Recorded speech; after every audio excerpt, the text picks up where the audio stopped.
नमस्कार, मैं हूं शीनम शर्मा। अब छुट्टी के चक्कर में नहीं रिजेक्ट होगा डेथ क्लेम। ईपीएफओ ने नियमों में कर दिया है बड़ा बदलाव। पूरी जानकारी इस वीडियो में मैं आपको देने जा रही हूं। ईपीएफओ ने दिसंबर 2025 में ईडीएलआई स्कीम के नियमों में बड़ा बदलाव कर दिया है। अब जॉब बदलते वक्त वीकेंड और छुट्टियों को सर्विस का ब्रेक नहीं माना जाएगा और 60 दिन तक का गैप भी मान्य होगा। इसके साथ ही ईडीएलआई का मिनिमम पे आउट 50,000 रुपए कर दिया गया है। इन बदलावों से डेथ क्लेम्स के रिजेक्शन कम होंगे और ज्यादा परिवारों को इसकी राहत मिलेगी। ईडीएलआई स्कीम ईपीएफ मेंबर्स को मिलने वाला एक ऐसा इंश्योरेंस का कवर है जिसके तहत कर्मचारी की मौत होने के बाद उसके नॉमिनी या फिर लीगल एरियर्स को एक मुश्त रकम दी जाती है और इस तरह से इस स्कीम में कॉन्टिन्यूस सर्विस को लेकर नियम काफी ज्यादा सख्त थे। अब जॉब बदलते वक्त अगर रिकॉर्ड में छोटा सा भी ब्रेक दिखाई देता था तो कई मामलों में पूरा क्लेम रिजेक्ट हो जाता था या फिर रकम अमाउंट पर सेटल कर दी जाती थी। नए सर्कुलर के बाद इन नियमों को काफी हद तक नरम कर दिया गया है, यानी कि सॉफ्ट कर दिया गया है, जिससे फायदा जो है कर्मचारियों को मिलेगा।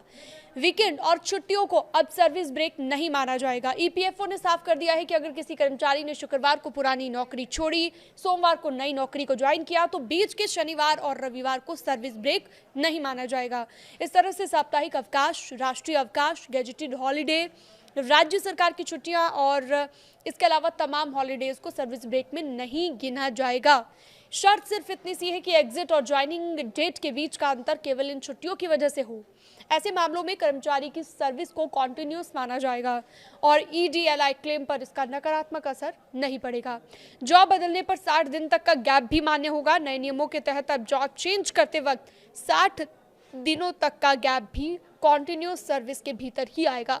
ये बदलाव उन कर्मचारियों के लिए बेहद आम है और बेहद अहम भी हो जाता है, इंपॉर्टेंट भी हो जाता है, जिन्हें नई नौकरी ज्वाइन करने में नोटिस पीरियड, इंटरव्यू प्रोसेस और अन्य कारणों से थोड़ा सा वक्त लग जाता है। पहले ऐसे गैप्स की वजह से डेथ क्लेम्स कमज़ोर पड़ जाते थे, लेकिन अब ईपीएफओ ने इस समस्या को काफ़ी हद तक खत्म कर दिया है।